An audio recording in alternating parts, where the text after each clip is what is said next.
les bendiga, amados hermanos y amigos en cualquier parte del mundo que están mirándonos. Hoy queremos consultarte tu alma a través de la palabra de Dios. Y este es el consultorio para nuestras almas. Y lo queremos comenzar diciéndole a Dios esta oración cantada. Si mi vida está en el valle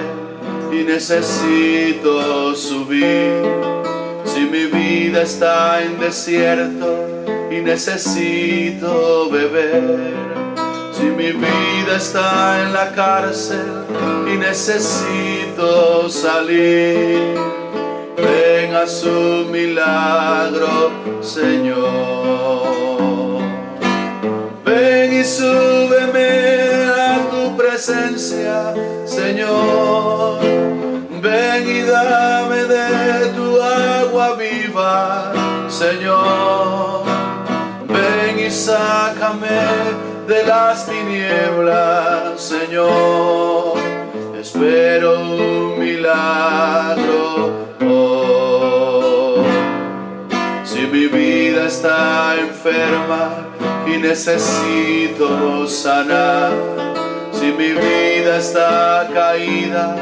y necesito levantar, si mi vida está herida y necesito curar, ven a su milagro, Señor. Ven y sáname con tu divino poder. Ven, restáurame con tu gracia, Señor. Ven y cúrame con tu bálsamo de amor. Espero un milagro hoy.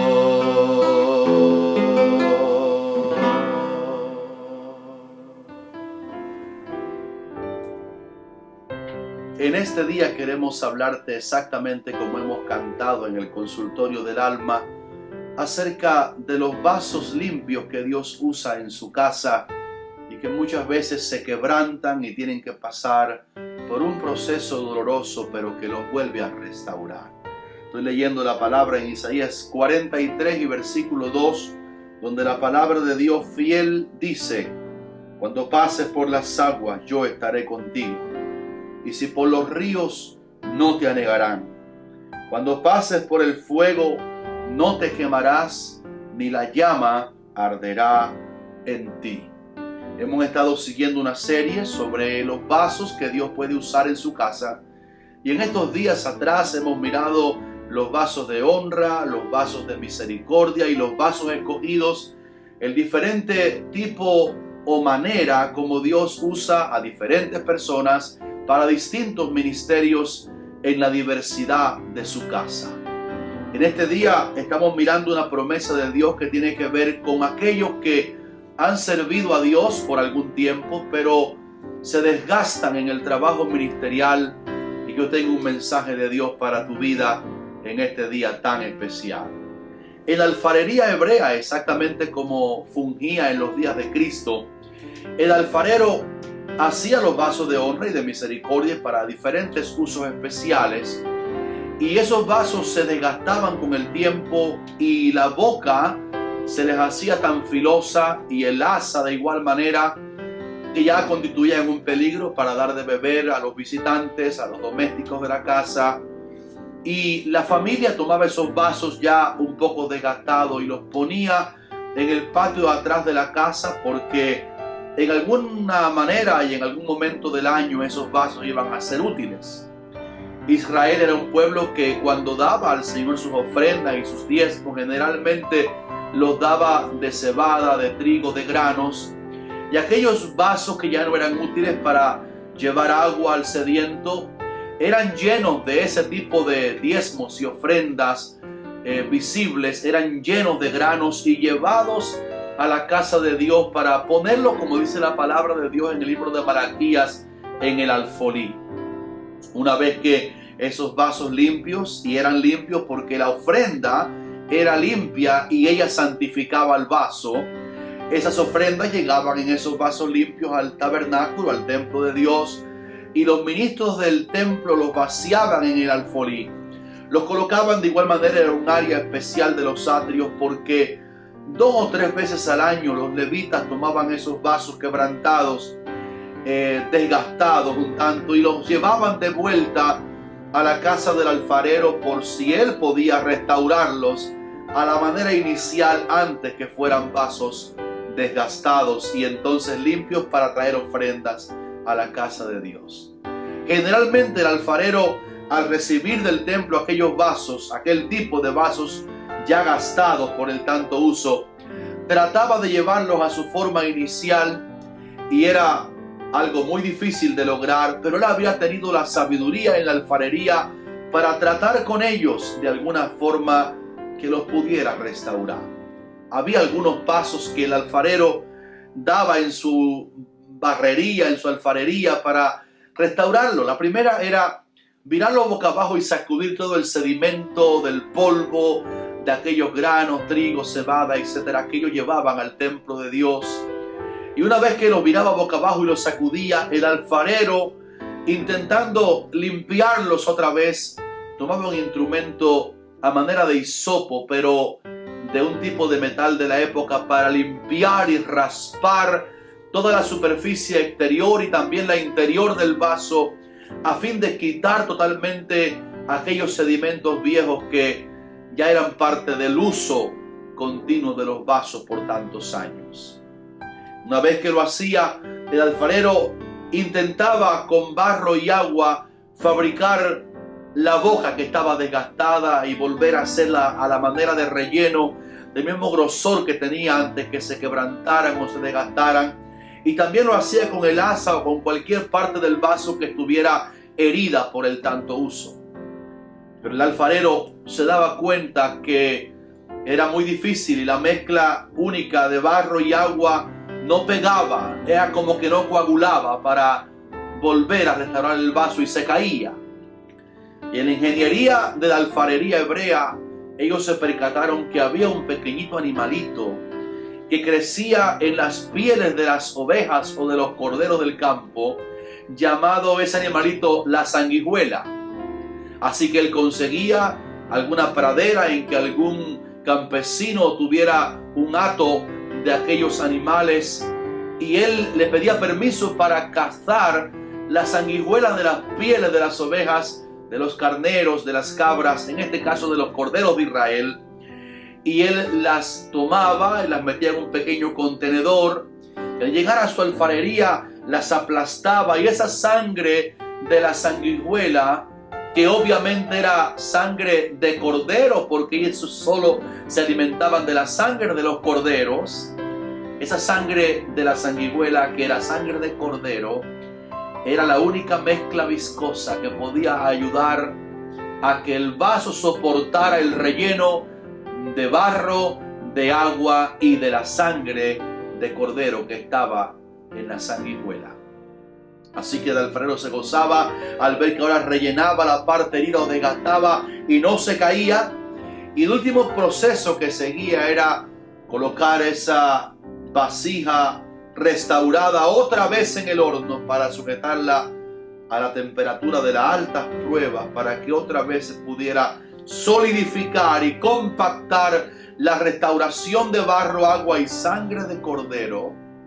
en la vasija, que otra vez pudiera ser útil para servir a la casa, a los invitados o a los que entraban por el camino del pueblo. Esa prueba última de la alfarería, de colocarlos en el fuego, era lo que finalmente hacía al alfarero calificar si el vaso se había restaurado o si definitivamente no tenía remedio, como veremos en la próxima entrega del Consultorio del Alma. Y cuando leímos la palabra en este día, nos damos cuenta que Dios habla en su palabra de momentos cuando nosotros, que también servimos a Dios, y muchas veces por el tanto uso del ministerio, tanto uso de la capacidad que el Señor nos ha dado, el uso frecuente de la palabra en nuestra boca, el uso frecuente de los dones del Espíritu Santo en nuestra vida, a veces sin tener tiempo para apartarnos muchos días a volver a respirar en el alma y la unción del Señor en nuestro corazón. Necesitamos volver a un lugar en que se nos restaure, y Dios nos quita nuestro pasado, nos invita a virar boca abajo nuestro corazón simbólicamente hablando para que todos los sedimentos de nuestro ayer se quiten y el Espíritu Santo viene y trabaja en nuestro interior, renovarnos, otra vez intenta renovarnos a las fuerzas que teníamos antes que fuéramos desgastados. Y la Biblia admite que a veces Dios nos permite pasar por el agua y a veces incluso lo leímos aquí en Isaías 43:2, por el fuego, pero Él promete esta palabra tan fiel. Si pasas por las aguas, yo, dice Dios, estaré contigo. Y si por los ríos, no te anegarán. Y aun cuando pases por el fuego no te quemará, ni la llama arderá en ti. Yo he pasado por esos tratamientos de Dios muchas veces. He sido alguien que, como muchos de los que me ven en este video, tenemos el desgaste de servir al Señor. Y muchas veces nos hemos quedado otra vez como sin fuerzas. Y Dios, por experiencia propia, lo puedo testificar delante de ti, nos ha sometido a tiempos de pruebas, a tiempos de asimilación de la sustancia de la vida de Cristo que está en nosotros por la fe, y hasta en los hornos de aflicción, que después que uno sale de allí,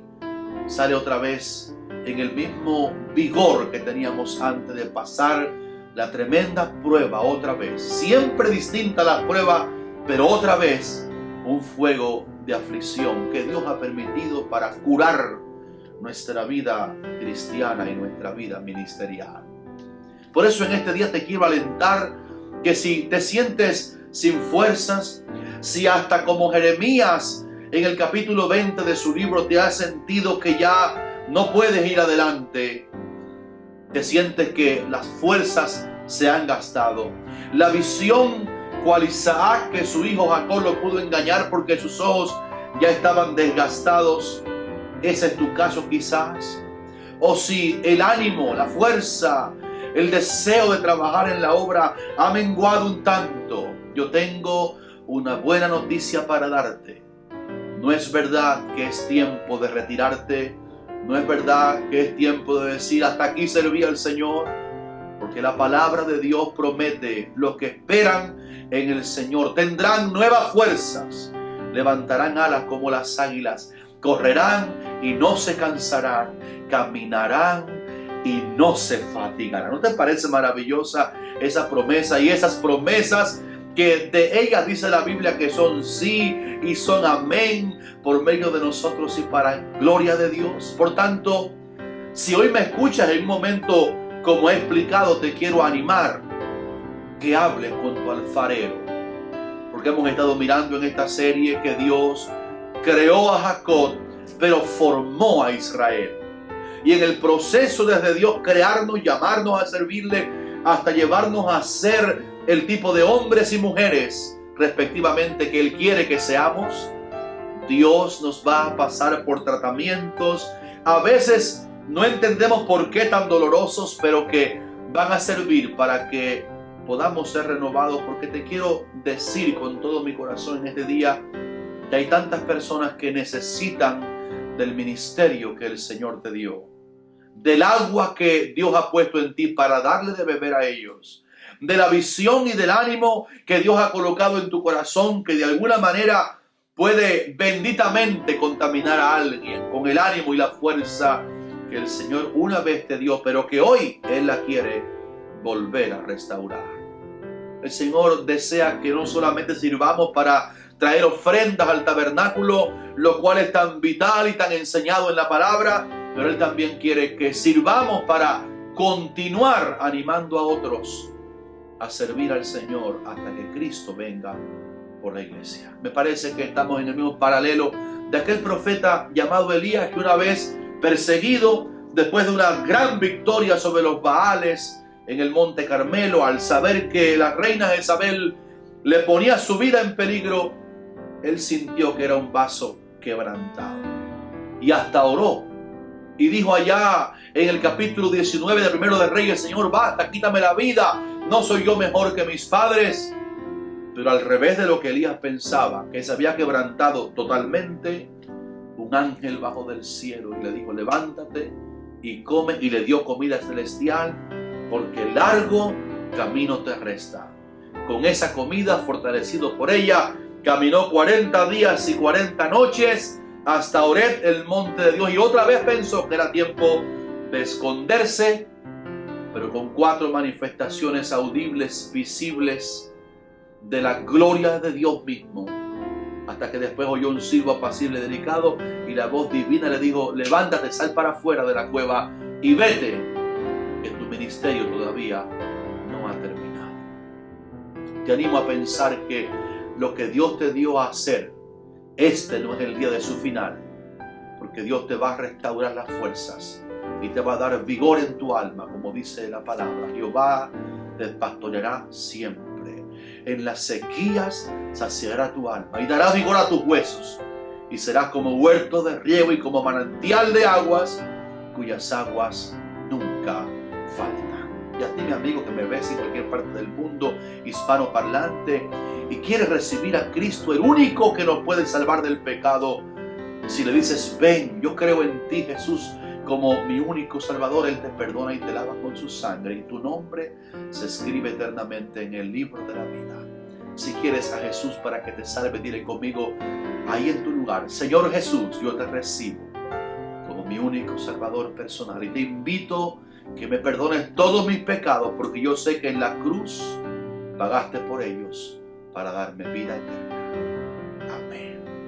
Que Dios te bendiga a ti, y que hoy entiendas que en el Señor Jesucristo tenemos esperanza de vigor y de vida eterna. Hasta pronto, y que el Señor Jesús te bendiga.